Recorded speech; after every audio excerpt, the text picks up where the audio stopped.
안녕하세요. 이 시대를 위한 진리인 현대 진리를 전하고 있는 에스더입니다. 오늘도 그 속의 파노라마를 연구를 해보려고 합니다. 오늘 연구할 주제는 야곱의 환란이라는 주제인데요. 이 주제를 좀 깊이 다루어 보고자 합니다. 지난 시간에 악인들이 칠재앙을 당하고 있는 동안에 오늘 이 시간에는 의인들이 당할 이 환란을 우리가 야곱의 환란이라고 하는데 오늘 그것에 대해서 연구를 해보려고 합니다. 악인들이 하나님께로부터 이 진노의 재앙을 받는 동안에 의인들은 사단과 악인들로부터 이제 핍박을 면치 못할 것인데 사단은 이제 악인들을 선동을 합니다. 그렇게 해서 이제 하나님의 백성들을 정말 순식간에 전멸시킬 계획을 세우도록 이제 충동을 할 것인데 이것에 대한 화이 선지자의 증언의 말씀을 한번 우리가 읽어보도록 하겠습니다. 이것은 각 시대의 대생투 635페이지에 있는 말씀입니다. 하나님의 율법을 존중하는 사람들에게 인간의 법률상 보호가 제거되면 여러 나라에서 그들을 죽이고자 하는 운동이 일제히 일어날 것이다. 법령으로 정해진 기간이 가까워 오면 사람들은 그 미운 종교단체를 근절하고자 공모할 것이다. 그리하여 하룻밤 사이에 결정적인 타격을 가해서 반대와 책망의 소리를 완전히 침묵시켜 버리고자 결정할 것이다. 하나님의 백성들은 옥중에서 혹은 삼림과 산중의 적막한 곳에 숨어서 여전히 하나님의 보호를 탄원한다. 그러는 동안 각 처에는 무장한 사람들의 단체들이 악한 천사의 무리들에게 충동되어 살해할 준비를 서두르고 있다. 이스라엘의 하나님께서 당신의 택한 백성을 구원하시려 일어나실 때는 바로 위기 일발의 순간이다 라는 증언의 말씀입니다. 이 말씀을 살펴보면 이제 하나님의 율법을 존중하는 사람들, 첫째 날 대신에 안식일을 끝까지 고수한 사람들, 이 사람들은 하나님의 인을 받은 사람들만이 이 하나님의 율법을 존중하는 사람들 속에 속하게 될 것입니다. 이들은 14만 4천인들밖에는 없다고 성경과 증언은 말씀하고 있는데 이제 이들에게 인간의 법률상 보호가 제거가 되면 여러 나라에서 이 사람들을 죽이고자 하는 운동이 이제 일제히 일어나게 될 것입니다. 그렇게 해서 이제 그 날, 법령으로 정해진 그 날이 가까워 오면은 사람들은 이들을 완전히 전멸시키고자 공모를 하게 될 것이고 그렇게 해서 이제 하룻밤 사이에 이제 결정적인 타격을 가해서 이들이 외치는 반대와 책망의 소리를 이제 완전히 침묵시켜 버리고자 결정할 것이라고 합니다. 이때 하나님의 백성들은 어디에 있냐면 옥중에서 그리고 어떤 사람은 삼림가 그리고 산중에 적막한 곳에 숨어서 하나님의 보호를 열렬히 탄원하게 됩니다. 그러고 있는 동안에 이제 각 처에는 무장한 사람들의 단체들이 이 악한 천사들의 그 영에 충동이 되어서 이제 이들을 살해할 준비를 서두르고 있는데 이때 이스라엘의 하나님께서 하나님의 이 택한 백성을 구원하시려고 하는 바로 그 순간을 지금 말하고 있는 것입니다. 그런데 이 하나님께서는 당신의 백성들의 생명을 이때에 보호하실 것입니다. 왜냐하면 이제는 성도들의 피를 흘릴 필요가 없기 때문입니다. 더 이상 순교자는 없을 것이라고 증언은 말씀을 하고 있는데 읽어보도록 하겠습니다. 이것은 각 시대의 대쟁투 634페이지에 있는 말씀인데 읽어보겠습니다. 각 시대를 보시는 하나님의 눈은 지상의 권세들이 하나님의 백성들을 대적하고자 할 때 그들이 당해야 하는 위기를 주목해 보셨다. 그들은 마치 사로잡혀 정배당한 자들처럼 죽임과 학대로 죽음의 공포에 떨 것이다. 그러나 이스라엘 백성 앞에서 홍해를 갈라 놓으신 거룩하신 하나님께서는 당신의 강한 능력을 나타내셔서 그들을 사로잡힘에서 돌아오게 하실 것이다. 만일 이때에 그리스도의 충성된 증인들이 피를 흘릴지라도 그 피는 하나님의 추수를 위하여 종자로 뿌려진 순교자들의 피와 같지 아니할 것이다. 이때 그들의 충성은 다른 사람들에게 진리를 깨닫게 하는 증거가 되지 못할 것이다. 왜냐하면 완고한 사람들의 마음은 자비의 물결이 다시 되돌아올 수 없도록 그것을 물리쳐 버렸기 때문이다.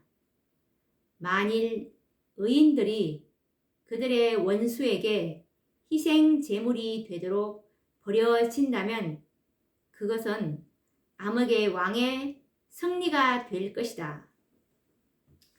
라는 말씀입니다. 이 말씀에서 보시다시피 이제 이때에 7장대 의인들은 이제 은혜의 시기가 다 맞춰졌기 때문에 더 이상 이들이 피를 흘린다 할지라도 중보자도 없고 성령도 없는 상태에서 이제 죽음이 아무 의미가 없다는 뜻입니다. 이른 비가 내려서 그때 이제 씨를 뿌리기 위해서 많은 순교자들의 피를 흘렸는데 이때랑은 상황이 다르다는 것입니다.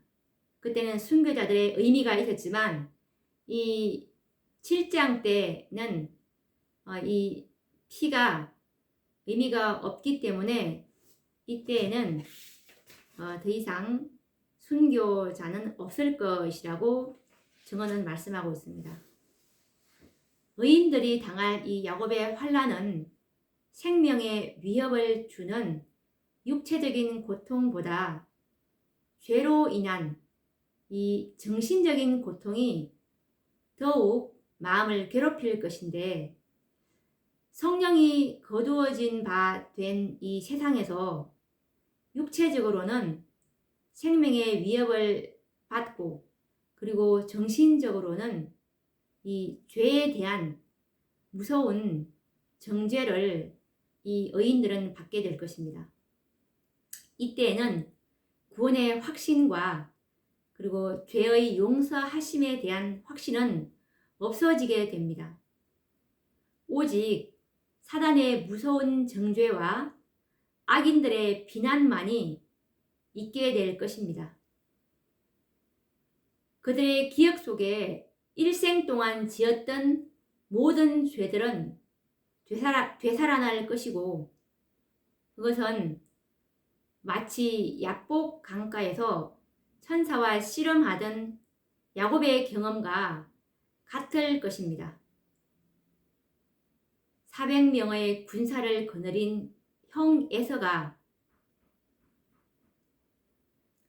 이 야곱을 향해서 오고 있다는 소식을 들을 때에 이 야곱의 생각은 아버지를 속이고 형을 속인 죄의 기억은 되살아나고 그리고 용서받았다는 확신은 마음에서 사라져 버렸습니다. 이제 육체적인 구원도 그리고 내세에 대한 소망도 죄로 말미암아 잃어버린다는 것을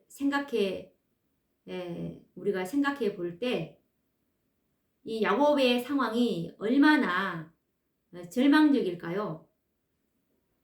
이것이 아마 우리의 경험이 될 것입니다.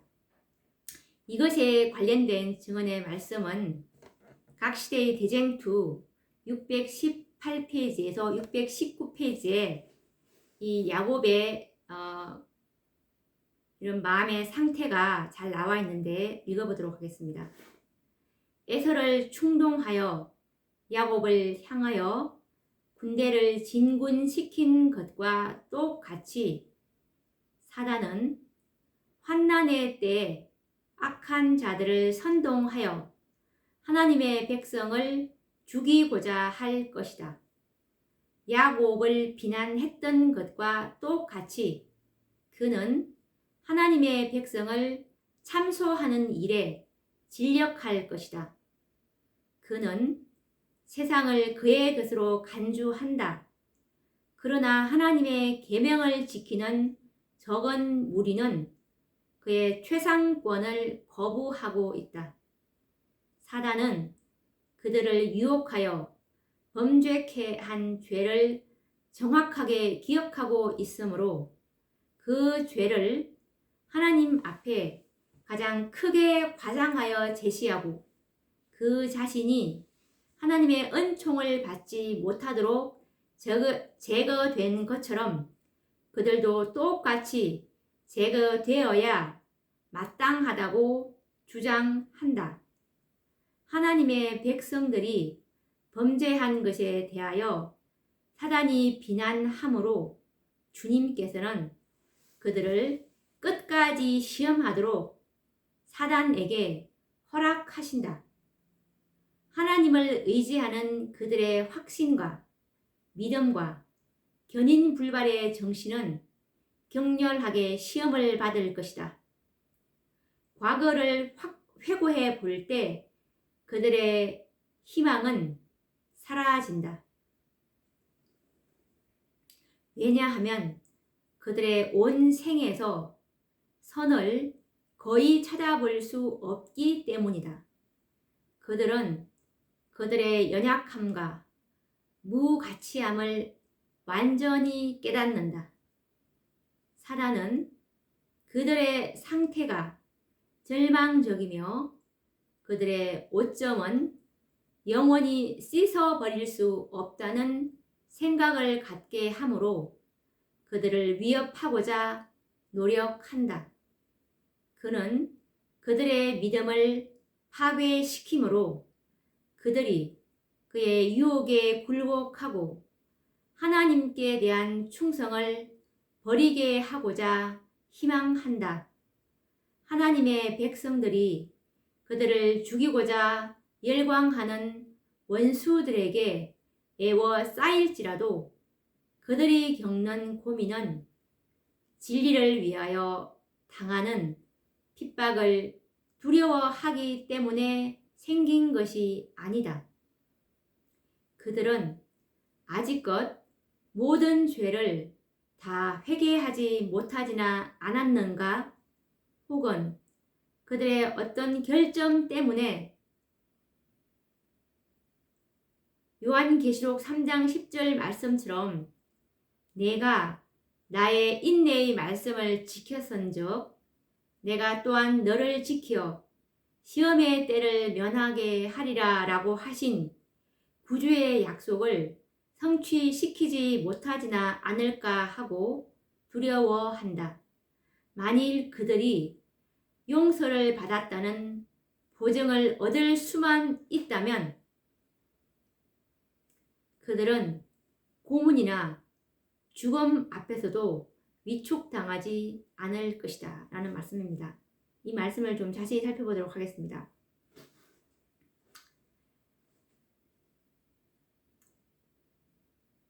이 에서를 이제 충동해서 이제 야곱을 향해서 군대를 진군시킨 것과 똑같이 사단은 이 야곱의 환란의 때에 악한 자들을 선동을 해서 정말 하나님의 백성을 죽이고자 할 것인데, 이때 야곱을 사단이 비난했던 것과 똑같이 사단은 하나님의 백성을 참소하는 일에 진력할 것입니다. 그래서 하나님의 계명을 지키는 적은 무리는 이 사단의 초상권을 거부하고 있기 때문에 사단의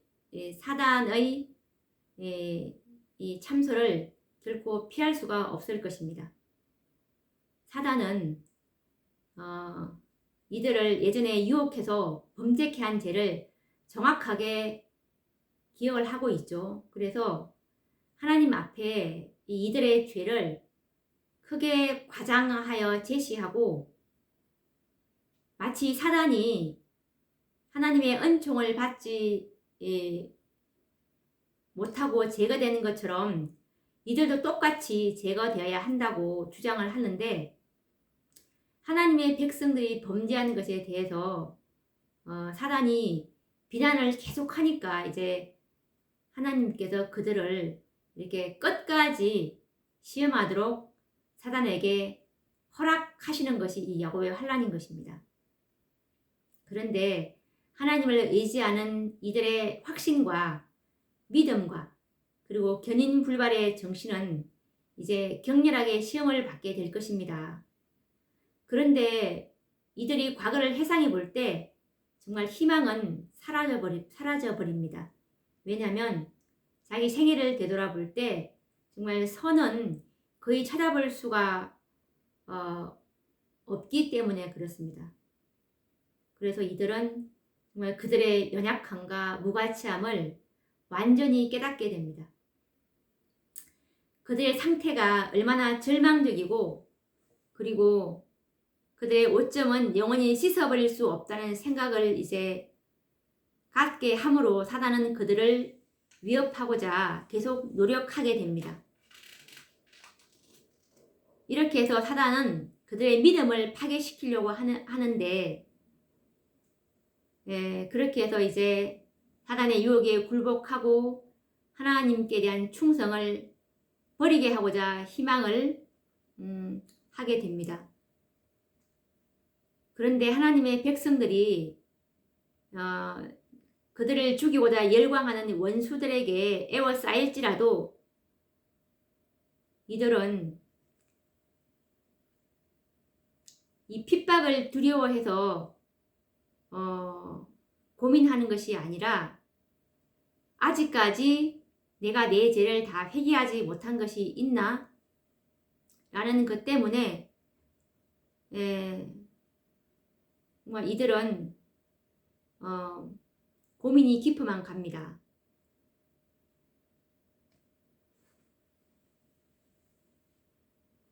왜냐하면 이들이 만약에 용서를 받았다는 보증을 얻을 수만 있었다면 그들은 고문이나 죽음 앞에서도 위축당하지 않을 것인데, 이런 용서받았다는 확신이 없기 때문에 이들의 고민은 깊어져 가는 지금 그런 말씀을 우리는 읽어볼 수가 있습니다. 이 야곱의 환난 때의 사단은 악인들의 과거의 죄들을 정확하게 기억하게 함으로써 하나님의 백성들로 하여금 낙담해서 쓰러지게 만들고자 시도할 것입니다. 그렇게 해서 이제 하나님의 백성들은 죄로 인한 공포와 불안으로 이제 압도당할 것인데, 사단이 하나님의 옷자락을 놓지 않았던 것처럼 이들은 하나님의 약속에 매어 달릴 것입니다. 그러나 만약 이때에 회개하지 않았던 죄가 이제 발견된다면 믿음의 줄은 끊어져 버리게 되겠죠. 더 이상 하나님께 동정을 구할 수도 없을 것입니다. 그렇기 때문에 우리가 이것을 보면서 우리는 오늘날 어떤 희생이 따르더라도 정말 양심의 자유를 누리지 못하게 하는 그 모든 죄들을 반드시 해결해야 할 것입니다. 그렇게 해야 이 야곱의 환난 때 덜 우리가 고생을 덜 하게 될 것입니다. 또 이 야곱의 환난에 관련된 증언의 말씀을 또 읽어보도록 하겠습니다. 이것은 각시대의 대쟁투 620페이지에 나오는 말씀입니다. 만일 야곱이 속임수로 장자의 상속권을 빼앗은 죄를 사전에 회개하지 않았더라면 하나님께서는 그의 기도를 들어주심으로 그의 생명을 자비롭게 보호해 주지 아니하셨을 것이다. 그와 마찬가지로 환난의 때 하나님의 백성들이 고민과 공포로 괴로워할 동안 만일 아직 자복하지 아니한 죄가 그들 앞에 나타나게 되면 그들은 압도당하고 말 것이다. 절망이 그들의 믿음의 줄을 끊어버리고 그들은 더 이상 하나님께 도움을 애원할 확신을 갖지 못하게 될 것이다. 사단은 많은 사람들로 하여금 하나님께서 그들의 일상생활에 사소한 일에 나타나는 불성실을 간과해 버리실 것이라고 믿게끔 한다. 그러나 하나님께서는 야곱에 대한 태도로서 당신은 절대로 죄악을 시인하거나 묵인하지 아니하실 것이라는 사실을 보여주신다. 죄를 핑계하거나 숨김으로 그것을 고백하지 않고 용서받지 않은 채 하늘의 기록에 남겨둔 모든 자는 사단에게 정복당할 것이다. 그들의 신앙 고백이 크면 클수록 그들의 지위가 높으면 높을수록 하나님의 안목에는 그들의 행위가 더욱 가증하게 보이고 그들의 큰 원수의 승리는 더욱 확실해진다. 하나님의 날에 대한 준비를 게을리하는 자들은 환난의 때나 그 이후에 어떤 기간에 그 준비를 할 수 없다. 이러한 모든 자들의 경우는 희망이 없다. 아무런 준비 없이 최후의 쟁투를 맞이하는 자칭 그리스도인들은 절망 끝에 무서운 고민의 말로 그들의 죄를 자복할 것이다. 라는 말씀입니다.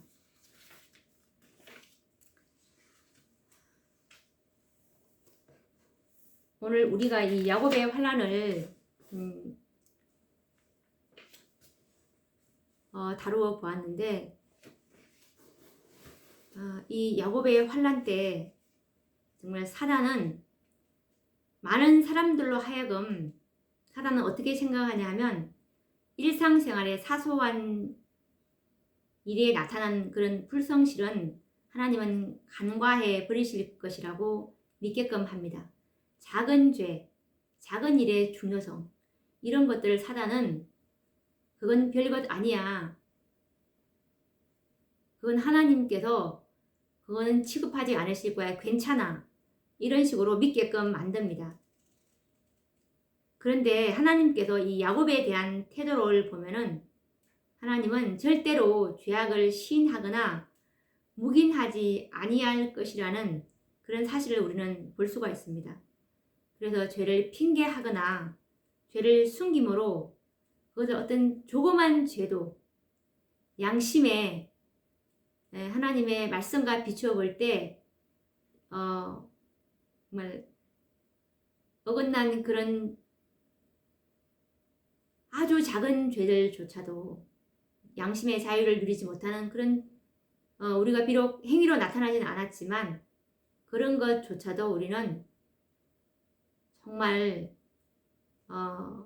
낱낱이 회개함으로 양심의 자유를 누리는 그런 것들이 정말 필요합니다. 반드시 우리의 본성이 순결해지지 않으면 이 하나님의 인을 받을 수도 없고 늦은 비를 받을 수도 없기 때문에 정말 점도 없고 흠도 없는 그런 정결한 상태가 될 때 살아계신 하나님의 인을 받는다고 했듯이 그렇게 할 때 이 야곱의 환난을 우리가 잘 통과를 할 수가 있겠죠.